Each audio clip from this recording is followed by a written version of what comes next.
Boa noite, gente. Bom estar com vocês aqui.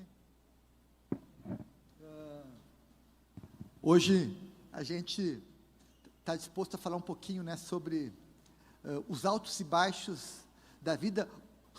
Rodrigo, vem aqui, eu quero que tu toque um pedacinho de uma música, agora, aqui no comecinho já, né? Talvez a melhor música para introduzir o que nós vamos falar é uma música, um clássico, né, da música cristã. É um clássico da música cristã. Tem até uma parte da letra aqui no próximo slide, aí, põe para nós aí o próximo slide aí, olha só. Composto pelo nosso irmão. Como é que é? Se chorei ou se sorri, só essa parte. Essas partes eu sei.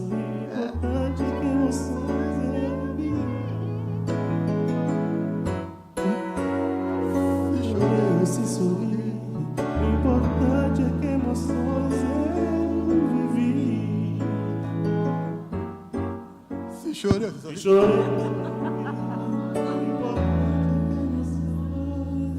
eu vivi. Uou! Gente, casamento é um lugar cheio de emoção. Olha, eu tenho certeza que você já viveu muitas emoções do teu casamento. Você já sorriu, já ficou bravo, já teve... todas aquelas emoções comuns, raiva, alegria, tristeza, medo, ansiedade, todas elas você já viveu no seu casamento. Eu não preciso ser um profeta para saber disso, né? Todos nós já vivemos muitas emoções. E já passamos por altos e baixos. Já teve dia que você quis matar o teu cônjuge, teve dia que ele quis te matar você, teve dia que você quis sair correndo, teve dia que você não queria largar ele de jeito nenhum, né? Porque a vida conjugal, a conjugalidade, né, ela tem essas emoções, ela tem essas facetas.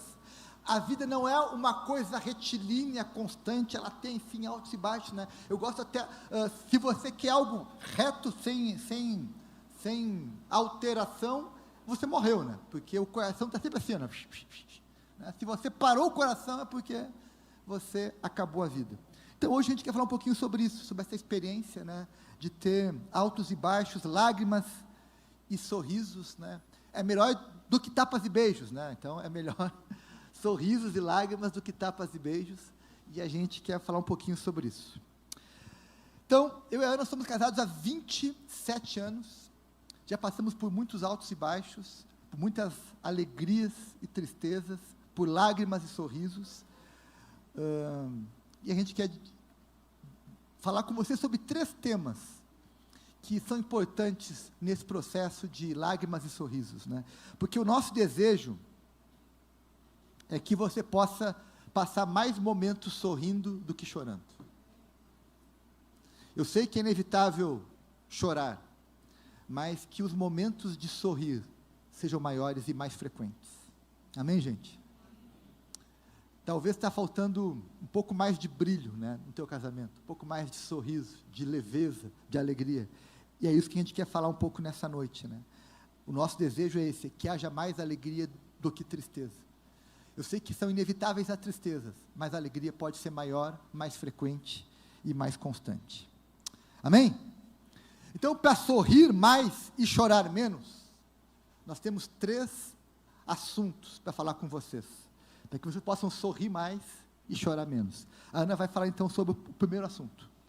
Normalmente nós falamos de comunicação, né? Hoje a gente quer enfocar um tema um pouquinho mais específico que envolve a comunicação, que é a comunicação não violenta.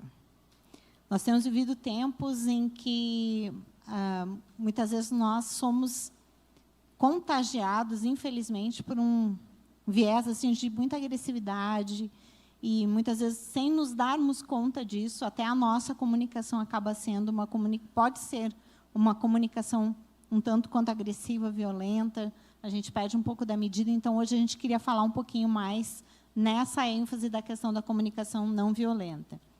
E eu, como eu gosto de saber de onde as coisas vêm e como que elas chegaram, eu fui descobrir quem que tinha cunhado esse primeiro termo, primeira vez utilizado e pesquisado, foi um psicólogo chamado Marshall Rosenberg, lá na década de 60. Obrigada. Lá na década de 60, ele começou a pesquisar sobre isso e propor e sistematizar. E eu achei interessante uma frase que ele diz: embora possamos não considerar violenta a maneira de falarmos, nossas palavras, muitas vezes, levam à mágoa e à dor, seja para os outros ou para nós mesmos. Então, eu achei bem interessante essa frase dele, para a gente começar a refletir.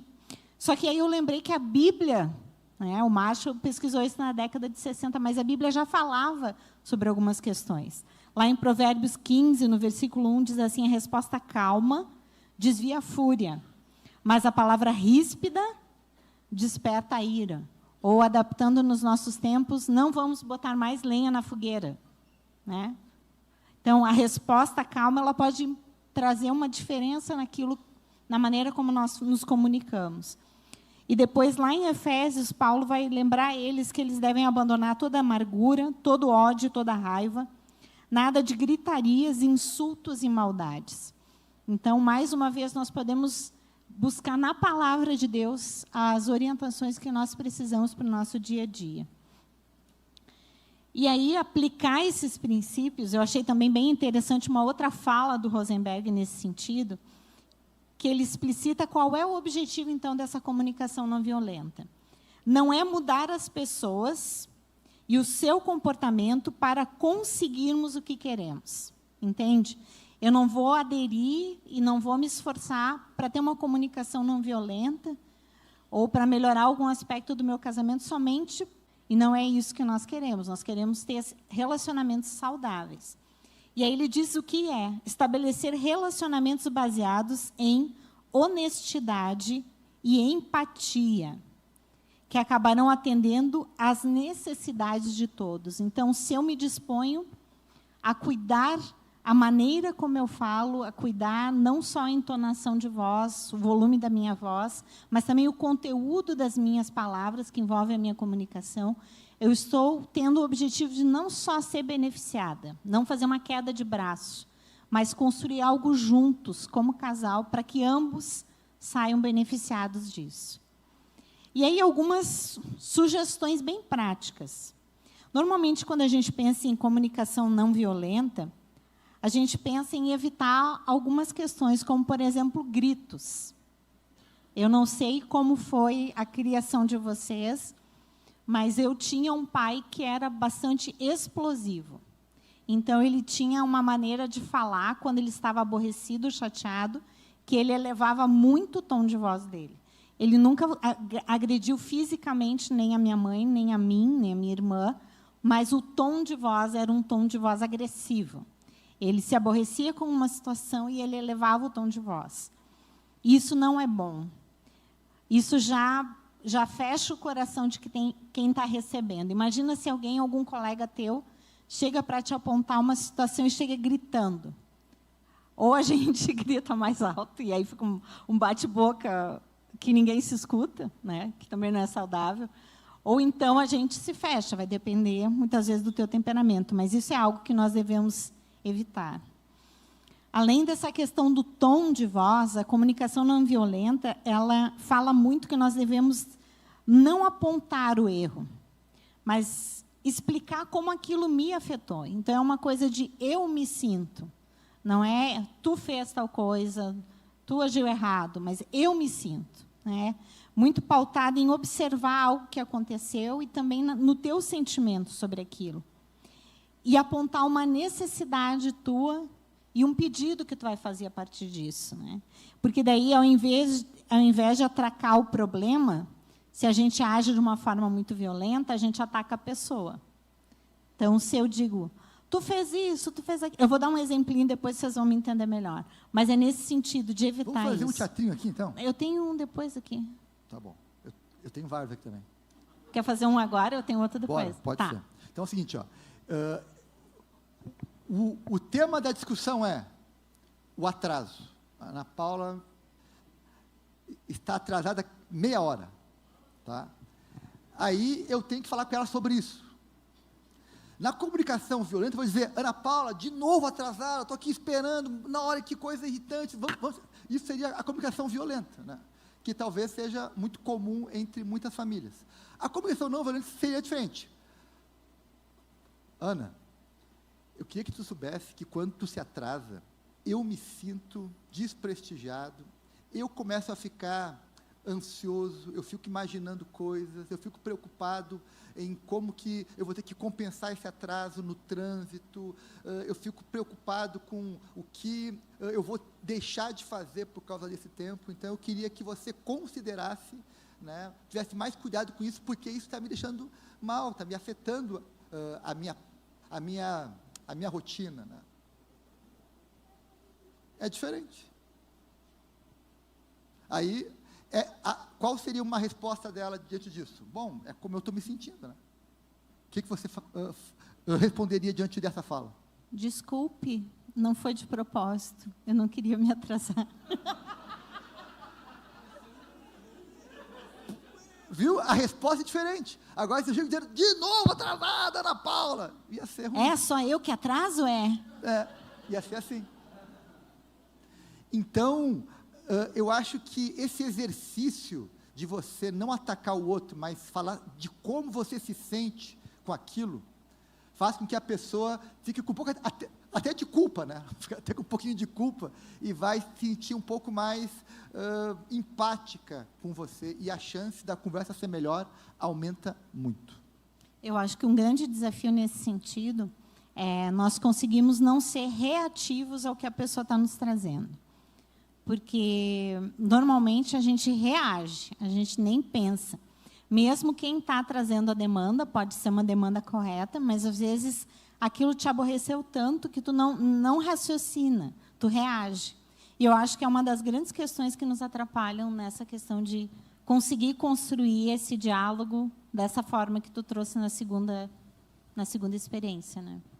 Mas eu estava pensando também, além de evitar gritar, que eu acho que talvez é o que a gente mais associe com violência, né? O ser uma comunicação violenta, eu também lembrei que aquele silêncio, sabe aquele silêncio, aquele gelo, aquela indiferença, eu acho que ele pode ser tão agressivo e tão violento, tanto quanto um tom de voz. Vocês não concordam? Por exemplo, se a pessoa... Tu traz uma demanda e a pessoa fica indiferente, como se não fosse comigo. Não fui eu, não fiz. Aquela cara emburrada de criança, né? Que eu digo que isso é coisa de criança, emburrar. Então, falou que eu estou atrasada, então tá bom. Vou fazer de novo até só para... Eu acho que isso é tão ruim quanto gritar e brigar e xingar e culpar o outro por uma situação, né, uma acusação. Eu acho que é tão ruim quanto e atrapalha tanto a comunicação, né? Só que a gente tem que ter também um cuidado, às vezes, nas nossas conversas, não só com o tom, com o conteúdo do discurso, mas também o momento que a gente vai falar, né? Por exemplo, se tu percebe que o teu cônjuge já está muito nervoso, às vezes discutir a relação, a famosa DR, né? Argumentar alguma coisa talvez não vá ser produtivo também, né? Ou quando alguém está muito cansado. Quando a gente está cansado ou com fome, alguns, né? Eu, por exemplo, se eu estou cansado ou estou com fome, eu não sou uma pessoa muito simpática também, receptiva. Aí você pensa aí qual é o seu pior momento. Mas isso também pode influenciar na maneira como a gente recebe um discurso, como a gente trabalha aquela informação e como a gente devolve aquilo também numa conversa. Então, além do tom de voz, do grito, que é o que a gente normalmente associa à comunicação violenta, que é o que a gente não quer, eu acho que essas questões também a gente tem que procurar ser sábio. Gente, e deixa eu falar uma coisa aqui para vocês, né? Eu sou pastor já há muito tempo, né? Na maioria dos casais, das famílias que eu conheço, que eu convivi, que eu pastoreei, não havia violência física. O marido não batia na mulher. Teve casos que eu acompanhei violência doméstica, mas não era comum. Não é comum, ainda bem, né? Mas, em compensação, a violência verbal, muito comum. Entre casais de todas as idades, todas as condições sociais, crente há pouco tempo, há muito tempo. E essa comunicação violenta, com grito, com ofensa, sabe, com aquele golpe baixo. Sabe o que é golpe baixo? Tu sabe qual é a fraqueza da pessoa e tu usa, né, ali para machucar mesmo. Tu sabe qual a expressão que vai doer no outro, daí tu usa. Isso eu já vi muito, e como eu acho isso deselegante, inapropriado. Né? Então, se você quer, eu nunca usei de violência física com a Ana Paula, mas eu já usei de violência verbal. E já causei lágrimas, né, tristeza nela. E já causei culpa em mim, arrependimento, enfim. Então, com o passar dos anos, eu fui aprendendo a divergir, a repreender de uma forma não violenta, não agressiva. Né? E isso trouxe para o nosso casamento mais sorrisos e menos lágrimas. Eu vim de uma família onde todo mundo gritava. Minha mãe gritava, meu avô gritava, meus tios gritavam, enfim. E eu trouxe isso para a minha vida. E eu tive que aprender a parar de gritar. E hoje, a Ana Paula está aqui como testemunha, o grito não faz parte, eu só grito no púlpito hoje. Né? Ou quando o Grêmio perde. Também, né? Mas daí não é com ela, não é com ela.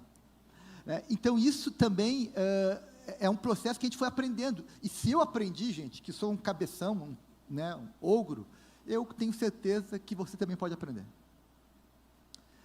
Se eu aprendi, você também pode aprender isso. Eu, no meu caso, eu não gritava com ele, mas eu ficava emburrada. Eu fazia a violência do silêncio. Então, não vou falar nada. Emburrava que nem criança. E eu tinha muita dificuldade de falar dos meus sentimentos, como eu me sentia com relação às situações. E aí, uma vez na terapia, a psicóloga me disse assim, se tu não falar, ele não vai adivinhar o que tu está pensando e os teus sentimentos. Eu disse, mas ele tem que adivinhar, ele tem que perceber que eu estou aborrecida, que eu fiquei chateada com aquela situação. E ela me disse, Ana, ele não vai adivinhar. Tu precisa ter clareza e liberdade, confiança no teu relacionamento de chamar para uma conversa franca e ser sincera. Então, eu tive que aprender também. Eu não gostava de gritar, até hoje sou uma pessoa super serena, super tranquila, mas eu usava de outros métodos violentos também para, então, usar como se fosse o grito. Era o meu grito, de alguma forma. E não é correto, porque ninguém ganha numa relação assim. Ele não ganhava porque, enfim, ele não entendia o que estava acontecendo. Eu também não ganhava, porque eu não conseguia estabelecer um diálogo.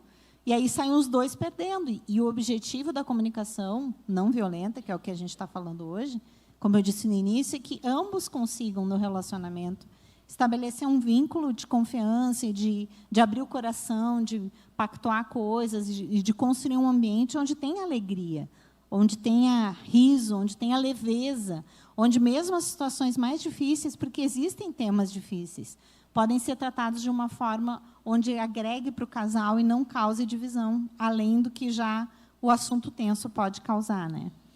E, gente, um bom treinamento para isso é você conversar assuntos difíceis em lugares públicos, num restaurante, numa praça de alimentação do shopping, num parque, numa caminhada, porque aí ninguém vai gritar.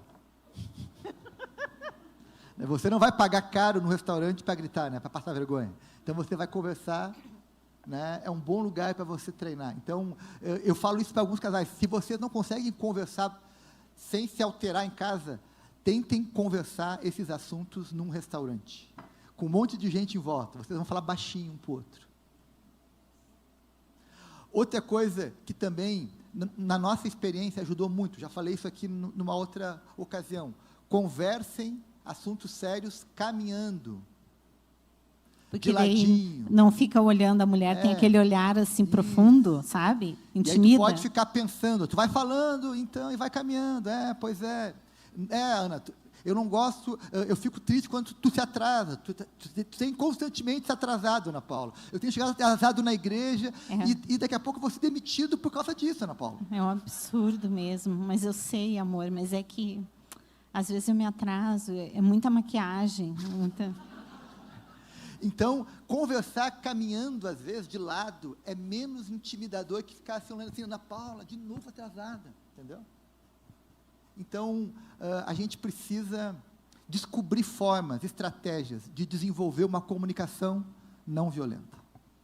E um outro detalhe importante que vão ter assuntos, temas que vão ser difíceis de chegar a um consenso, às vezes numa conversa só, ou, enfim, diferenças irreconciliáveis. Aí, o que a gente faz? A gente tem que orar e avaliar e ponderar e voltar a conversar no assunto. Então, por exemplo, nós tivemos um assunto, que foi o gato. É um longo assunto. Não. E aí nós concluímos juntos que, por enquanto, nós não vamos ter um gato. Isso. Amém. Mas nós precisamos ter muita sensibilidade, eu da minha parte, de parar de trazer o assunto e de ficar insistindo e forçando uma situação, e ele de ter liberdade de dizer para mim, abrir o coração, eu não me sinto à vontade, eu não gostaria nesse momento. Não foi uma porta que se fechou totalmente, assim, nunca vamos ter um animal de estimação, né? Mas, nesse momento, não vamos ter. E isso é uma coisa boba, gente. Eu estou falando isso porque é uma coisa levinha, boba. Mas já teve assuntos que a gente ficou debatendo, e pensando, e ponderando, e avaliando, e orava, e vinha, e falava do assunto, e a gente não chegava num consenso, e, então, tinha que caminhar mais. Tinha que caminhar mais. Se não tinha consenso, não ia ser no debate em elevar o tom de voz, ou usar golpe baixo, que a gente ia resolver a situação, né? Então, tem um princípio que é o seguinte, boas relações, boas equipes, né, e família é uma equipe, elas constroem soluções em consenso. É um processo de convencimento mútuo, né? A gente vai construindo consenso. Enquanto não tem consenso, a gente segue conversando, segue orando, segue pedindo a Deus um sinal, uma direção, que Deus convença ou um ou outro sobre isso, até que a gente consiga sentir paz como família para decidir algo importante, né? Então, tem assuntos que você não pode querer resolver numa conversa. Vou dar um exemplo para vocês aqui, que me ocorre agora, né? Talvez tenha outros, se a Ana lembrar, ela pode trazer também aqui. Mas eu me lembro que a gente viveu uma divergência séria quando a nossa filha, com 18 anos, nos procurou e disse, eu quero fazer uma cirurgia bariátrica, né? A Sara tinha problema com peso desde a infância, enfim, uma dificuldade lá com isso, e ela com 18 anos disse, eu quero fazer a bariátrica. A Ana Paula disse, não vai fazer. Eu disse... E a Sara dizia, eu quero fazer. E eu disse, eu preciso achar um consenso aqui entre essas duas, né? Porque a Ana não sentia paz, né, em concordar com uma cirurgia bariátrica aos 18 anos, enfim. A Sara estava determinada a fazer, e eu estava inclinado, né, a concordar com a Sara. Só que a Ana tinha a sua opinião contrária. Aí, o que nós fizemos? A gente conversou, a gente orou, a gente pediu conselho, a gente conversou mais um pouco, estudamos o assunto, falamos com outras pessoas, e fomos, e levou quanto tempo isso, Ana? Alguns meses, né? Alguns meses. Até que, ok, estamos em paz para a Sara fazer a cirurgia bariátrica, e ela fez, né? Mas foi um processo de alguns meses, né? Por quê? Porque nós estávamos nos respeitando o tempo de cada um, de entender, de aceitar, de concordar, né, e de amadurecer isso. Lembra de mais algum outro momento? Então, foi um exemplo bem típico, né? É isso? E, gente, e por fim aqui, eu queria também dar uma outra dica sobre comunicação não violenta, e que tem a ver, que é muito importante, que é o seguinte, tenha paciência para ter as conversas difíceis no momento certo. Às vezes tu quer resolver a coisa com muita velocidade, e às vezes tem um filho por perto, às vezes o outro está cansado, às vezes o assunto não está maduro ainda. Então, saiba esperar. Nenhum assunto, via de regra, né, ou 99% dos assuntos, podem esperar mais um tempo. Não precisa resolver naquele dia, né? Então, eu e a Ana, a gente tem muitos erros na nossa relação, mas se teve um acerto que nós conseguimos construir nesses 27 anos, foi que nós nunca brigamos na frente de terceiros, na frente dos filhos, na frente de amigos, ou dos pais, ou de alguém. A gente sempre soube esperar o momento adequado para ter uma conversa mais difícil, né? Eu nunca repreendi a Ana Paula em público, na frente das pessoas, né, expondo ela a um constrangimento, e nem ela comigo. E nem na frente, e nem com nossos filhos, né? Então, saber esperar esse momento, porque isso revela o quê? Domínio próprio, capacidade de esperar. Não vai ser agora, vai ser mais adiante. E isso também é um processo importante. Não que eles não soubessem que nós tínhamos divergências, eles sabiam que a gente, é óbvio, né? Nós somos pessoas bem diferentes em algumas questões, e eles sabiam, o pai pensa de um jeito, a mãe pensa de outro, mas assim, bater boca, bater porta, agressão, falar palavras, enfim, isso a gente evitava ao máximo, assim, até por respeito um ao outro também. E, por fim, nessa área da comunicação, tem uma questão que é muito importante. Assunto resolvido não se requenta. Tem muitos casais que, tiveram um problema há 5 anos atrás, conversaram, se perdoaram, resolveram, enfim. Mas sempre que tem uma nova discussão, mas aquela vez, né, tu requenta aquele assunto que já foi tratado, conversado. Gente, assunto resolvido não volta para a pauta. Deixa lá atrás. Se resolveu, ficou lá atrás. Senão, você vai viver requentando o que já foi tratado, conversado e resolvido. Então, isso também é um princípio da comunicação não violenta. Você vai tratar o fato do presente, não vai requentar os fatos do passado, né? Eu já tive que tratar com casais que viviam recorrendo a assuntos antigos, né? Histórias antigas. Teve um casal que brigou e saiu de casa porque uma parte ficava requentando o assunto toda hora, e dizia, olha, coisas de 10 anos atrás, 12 anos, ficava requentando. Aí você tem que saber lidar com as tuas angústias, né? Eu perdoei, mas aquilo me angustia. Cara, vai para uma terapia, vai orar, vai fazer aconselhamento, enfim, porque o que é perdoar? Perdoar não é esquecer. Não é esquecer, mas perdoar é dizer, sobre isso, nós não precisamos mais conversar. Está resolvido. Eu me lembro, doeu, né? não foi legal, mas sobre isso nós não precisamos mais falar. Isso é perdoar, né? É dizer, o assunto foi resolvido. Amém? Uma boa comunicação vai te fazer ter mais sorrisos e menos lágrimas. Uma segunda área importante, que a gente quer falar rapidinho também com vocês, é sobre amor e respeito, que andam de mãos dadas. Amor e respeito, eles andam juntos, tem que ser cultivados, eles fazem parte. E há um texto bíblico, que é até tema de muitas pregações, livros, artigos, que é Efésios 5:33, que diz o seguinte, portanto, cada um de vocês também ame a sua mulher como a si mesmo, isso aqui aos homens, né? E a mulher trate o marido com todo respeito.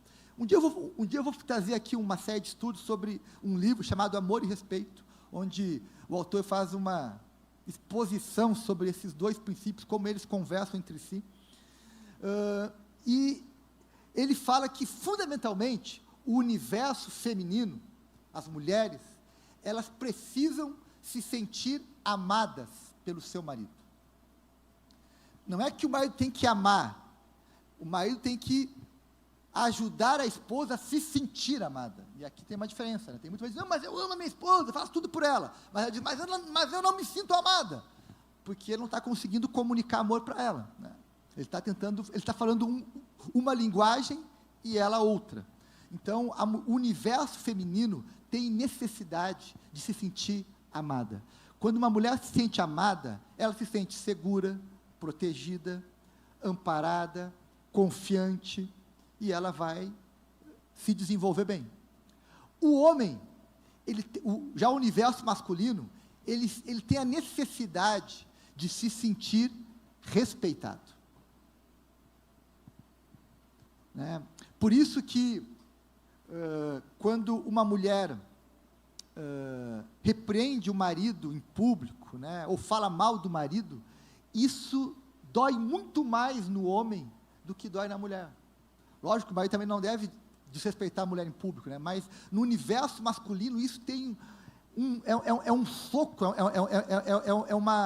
é algo que dói muito mais, machuca muito mais, porque o homem precisa se sentir respeitado, né? Como que funciona a mente humana, aliás, a mente masculina, né? Os homens gostam, né? Por isso que eles são mais, eles falam, eles brigam, eles, né, são mais impetuosos, porque eles estão buscando o respeito dos outros, né? E quando tu não tem o respeito em casa, isso para a autoestima masculina é terrível, né? Então, por isso que o apóstolo Paulo diz, olha, maridos, amem a sua esposa, e mulheres, respeitem o seu marido. São necessidades diferentes. E aí entra, né, como é que eu vou fazer com que a minha esposa se sinta amada? Não é fazendo o que eu acho que ela gosta, é fazendo o que eu sei, fazendo o que realmente ela gosta, como ela se sente amada. Então, por exemplo, né, tem lá as diferentes linguagens do amor, né? A gente pode até um dia falar sobre isso, né? Já foi falado algumas vezes, né? Enfim. Então, há diferentes formas, linguagens de amor. Quando eu me casei, a minha linguagem de amor principal era o toque físico. Então, eu achava que quanto mais eu abraçasse a Ana, mais beijasse ela, mais fizesse um sexo, mais ela ia se sentir amada. Não, ela não ia se sentir amada com isso, né? Porque a linguagem principal do amor dela era o quê? Atos de serviço. Ela fazia as tarefas da casa. Ir no supermercado. Eu pensando que fazendo carinho, eu estava agradando ela, dizendo, não, lava a louça que eu vou ficar mais feliz, vou ficar mais excitada. Vou ficar mais empolgada se você lavar a louça do que se você ficar aqui me alisando. Ok. Então, hoje o que eu faço? Lavo louça bastante. E vai no supermercado. E ela fica daí bem amada, bem excitada. Ok, porque é a linguagem dela. É a linguagem dela. Então, a gente precisa descobrir isso. Como que eu vou deixar a minha esposa se sentir amada? Muitos homens acham, não, mas eu trabalho, eu compro as coisas, eu pago as contas, eu faço sacrifícios. Ok, maravilha. Mas talvez isso não seja a linguagem que vai fazer com que a tua esposa se sinta realmente amada. Então, se liga nisso. Eu acho que o apóstolo Paulo, quando ele fala da questão do amor e do respeito, para as mulheres é mais natural amar. Naturalmente a gente ama. É mais difícil respeitar. E para os homens eu acho que é mais fácil, talvez, o respeito do que essa demonstração de afeto, essa questão mais suave, enfim, assim. Então, eu acho que por isso que o apóstolo fala sobre isso. E essa questão de descobrir a linguagem, eu digo que Deus tem senso de humor, né? Porque, normalmente, a linguagem que a gente mais demonstra não é aquela que a outra pessoa entende. Por exemplo, para o Cabral, se eu não fizer alguma coisa por ele, ok, ele não vai se sentir tão não amado. Mas se eu não demonstrar fisicamente e com palavras de afirmação, aí alguma coisa, ele não se sente respeitado, não se sente amado, né? Então, por exemplo, eu tenho uma tática lá em casa, né? Para que ela se sinta amada, eu faço as coisas e deixo e mostro, né? Tem que fazer o marketing das coisas, né? Então, por exemplo, eu vou no mercado, compro as coisas, o que eu faço? Largo tudo em cima da mesa, eu não guardo. Para que ela saiba que eu fui no mercado, né? Daí ela guarda. Eu lavo a louça, toda a louça, mas eu não seco e guardo, deixo lá para ela ver que eu lavei, entendeu? Eu recolho a roupa, o que eu faço? Recolho e ponho em cima da cama, para que ela saiba, veja que eu recolhi a roupa, né? Então a gente vai fazendo marketing, né? Para que ela se sinta e veja que eu estou fazendo coisas para mostrar o quanto eu amo ela. Ok? Gincana do amor. E aqui fica uma dica, né? Mulheres, não falem mal do seu marido. Isso é uma falta de respeito terrível, né? Se você precisar falar algo do teu marido, olha, procura uma única pessoa certa, uma psicóloga, um psicólogo, um terapeuta, alguém, um conselheiro sábio, né? Mas não fica falando dele para A, B, C, D, E, F, G, porque isso, para a autoestima masculina, é algo muito ruim, né? Ou fazer piada do teu marido, ficar, né, brincando com ele publicamente, expondo ele. Essas coisas machucam profundamente. São aquilo que é chamado de canelada. É um golpe baixo. Então, não faça isso com seu marido. E não faça isso com a sua esposa também, os maridos, né? Eu sei que para os homens a questão do respeito é mais forte, mas normalmente quem fala mais somos nós mulheres. Vamos fazer assim, né, um meia-culpa, né?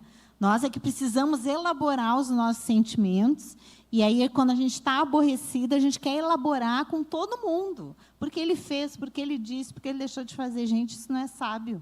Isso não é sábio. A mulher sábia, ela vai procurar alguém de confiança, seja uma conselheira, ou se realmente for um caso mais sério, um psicólogo, uma psicóloga, mas não vai ficar falando mal do marido, porque às vezes é só uma questão de se elaborar. E aí você expôs a vida da pessoa, você denegriu a pessoa, e depois tu te acalmou, mas aí todo mundo já ficou sabendo de alguma coisa que aconteceu, e tu expôs desnecessariamente o teu cônjuge. Isso não é bom. Eu fui criada pelas minhas tias falando muito mal dos meus tios. Sabe aqueles almoços de família que separam os homens das mulheres, e aí as mulheres ficavam lá fazendo alguma coisa manual, e aí elas falavam muito mal, e isso não é bom, não é bom. Ok? E, por fim, a gente poderia falar sobre tantos assuntos que vão ajudar a sorrir mais, e a ter mais sorrisos e menos lágrimas, né? Mas um terceiro assunto que a gente quer falar um pouquinho hoje é sobre perdão.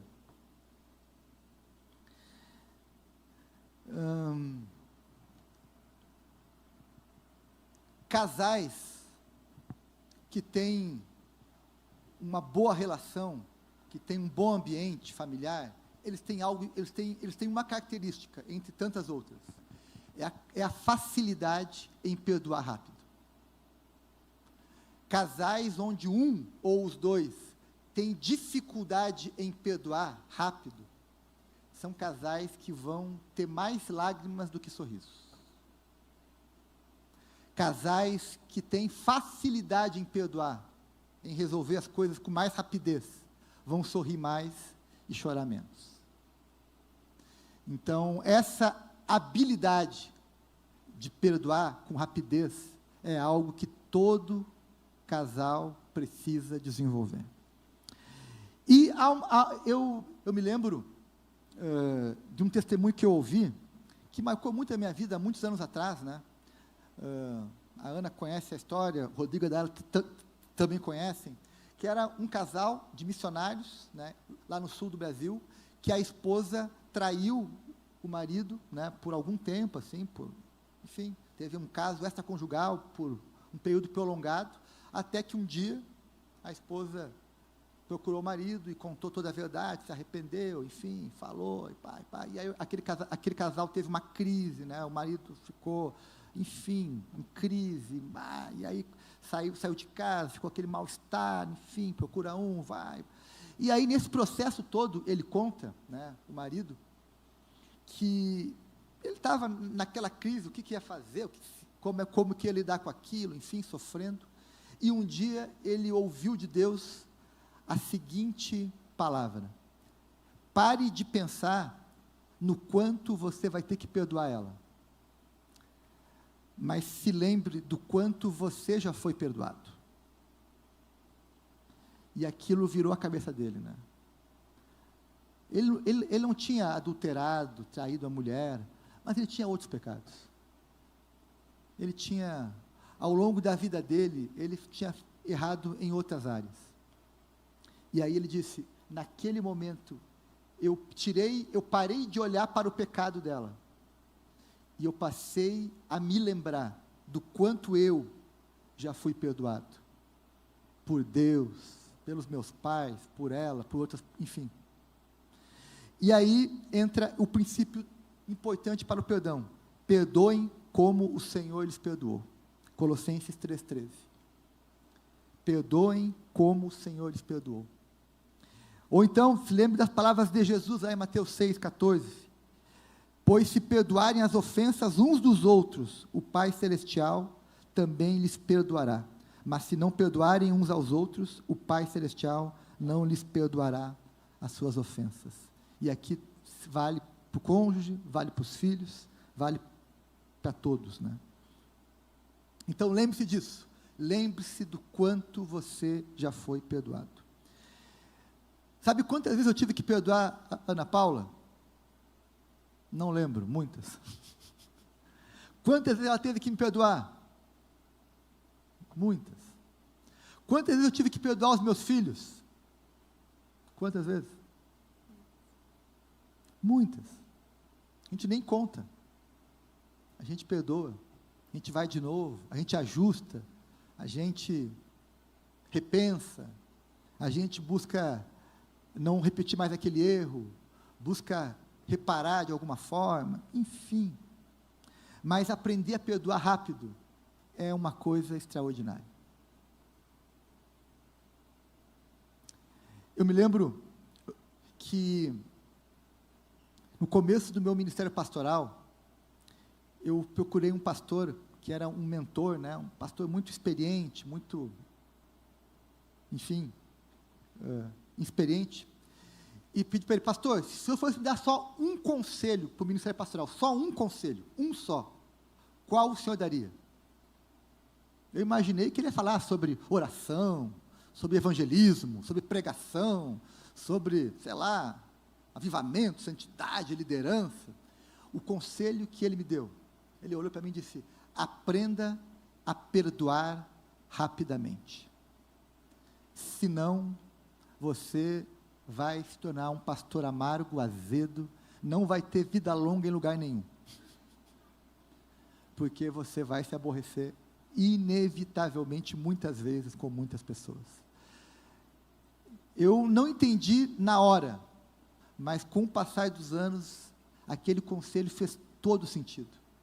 Eu fiquei 24 anos na mesma igreja, porque eu aprendi a perdoar rápido. Né? Porque se eu não tivesse essa facilidade, eu não ia conseguir ficar em lugar nenhum muito tempo, né? Porque, olha, toda hora nós temos um motivo para ficar aborrecido, temos uma situação desagradável, um desconforto, uma canelada, toda hora. Agora, se você não aprender a perdoar com rapidez, você vai ter mais lágrimas do que sorrisos, mais baixos do que altos, vai ficar se vitimizando muito mais, vai ficar sofrendo muito mais. E isso não faz bem para o seu casamento e nem para a sua vida. Essa, para mim, foi uma das lições mais difíceis assim, de desenvolver, e ainda é uma área que eu tenho bastante dificuldade, que eu sei que Deus tem trabalhado no meu coração, de ter rapidez mais em perdoar, de não aumentar, talvez, uma situação, tanto no casamento, quanto nas relações de trabalho e de convivência em geral. Então, eu sei que é um tema que Deus ainda fala muito ao meu coração, e eu preciso constantemente lembrar do quanto eu já fui perdoada. E estender isso para a relação, isso é muito saudável. E, de novo, se eu não falo dos meus sentimentos, eu não tenho condições de meu cônjuge saber. Então, a gente foi desenvolvendo essa cultura e eu fui me sentindo com mais liberdade de falar dos meus sentimentos, uma coisa que eu não tinha na minha relação em casa com os meus pais, por exemplo. Eram temas difíceis, assim. Então, a gente fazia de conta que as coisas não aconteciam, abafava o conflito, só que isso não é saudável, né? Então, eu digo que eu tive que aprender a brigar no bom sentido, né? E aprender a perdoar também, e me perdoar também. E isso realmente é verdadeiro. Se a gente não desenvolve essa habilidade, a gente sofre muito, faz o relacionamento sofrer e acarreta em várias questões, né? Gente, a Ana Paula aprendeu a pedir perdão. Ela aprendeu a reconhecer que está errada. Isso virou piada lá em casa, na nossa casa, com os filhos, né? Nós fazíamos lá em casa, os memes. Né? Porque lá em casa era eu pedir perdão, era a Sara, era o Miguel, mas a Ana Paula nunca pedia perdão. Né? Mas ela, de tanto nós ajudar ela, né? Ela aprendeu a pedir perdão. Por isso que eu comprei aquela camiseta, eu não sou perfeita. Então, gente, crie uma cultura familiar de pedir perdão. Tanto para os seus filhos também. Peça perdão para os seus filhos. Você não está sempre certo. Né? Peça perdão para o outro. A melhor parte da briga é pedir perdão depois, né? Não é? A melhor parte do conflito é fazer as pazes. Então, aprenda a fazer isso com mais rapidez. O princípio bíblico, a Bíblia sempre nos dá uma régua alta, né? Qual é a régua da Bíblia? Não ponha o sol sobre a vossa ira. Ou seja, antes de dormir, ok, eu não consigo, às vezes, fazer isso no mesmo dia, mas eu tenho treinado e tenho aprendido a fazer isso com mais rapidez. Amém? Agora, eu quero terminar falando para vocês uma coisa, que a cultura do perdão, o perdão rápido, o perdão constante, ela não é uma autorização para o pecado, que alguns confundem isso, né? Alguns pensam, bom, já que meu esposo, minha esposa vai me perdoar sempre, eu posso fazer tudo o que eu quiser, e depois eu peço perdão e está tudo resolvido. Não, essa não é uma postura de alguém que ama a sua família, né? O cristão não vive no pecado, ele pode até tropeçar eventualmente, mas ele não vive deliberadamente no pecado. Se ele estiver vivendo assim, é sinal que ele ainda não nasceu de novo, não entendeu a vida cristã, não se converteu mesmo, porque quem tem temor a Cristo, quem tem Jesus no coração, vai lutar contra o pecado, né? Vai entender que o pecado é uma luta de todos nós, sim, é uma luta que eu devo lutar e vencer ela, e não tomar, bom, já que eu vou ser perdoado, eu posso pecar e depois, né, a Ana Paula que se vire para me perdoar. Não, eu tenho que ter esse zelo, esse cuidado, eu tenho que proteger a minha família. Meus irmãos, eu já falei aqui algumas vezes, vou repetir isso, teve uma série de pecados na minha vida que eu não cometi, não foi por falta de vontade, foi por temor a Deus, por consciência, por saber que aquilo ia trazer problema para a minha vida, para a minha família, para o meu casamento, enfim, e que eu não queria passar por aquilo, mas vontade, eu tive sim, mas eu não sou guiado pela minha vontade, eu sou guiado pelo Espírito Santo que habita em mim, que me dá condições de resistir ao pecado, de vencer o pecado e de lutar contra ele. Então, o perdão, a cultura do perdão, não é uma autorização, não é uma carta em branco para você ficar pecando. Não. Pelo contrário. O perdão me constrange, né? Perdão, eu ter que pedir perdão para a minha esposa, para o meu filho, para a minha filha, é um constrangimento enorme, que eu não quero passar. Então, eu não quero ferir, não quero desonrar, não quero machucar, não quero trazer dolo. Pelo contrário, eu não quero trazer lágrimas, eu quero trazer sorrisos para minha esposa, sorrisos para os meus filhos. Por isso que eu vou lutar contra o pecado, por isso que eu vou resistir ao pecado. Amém? Terminamos lembrando de Eclesiastes 3, que diz, há tempo para tudo, há tempo para chorar, mas há tempo para sorrir. A nossa oração e o nosso desejo é que o tempo de sorrir seja maior e mais duradouro que o tempo de chorar.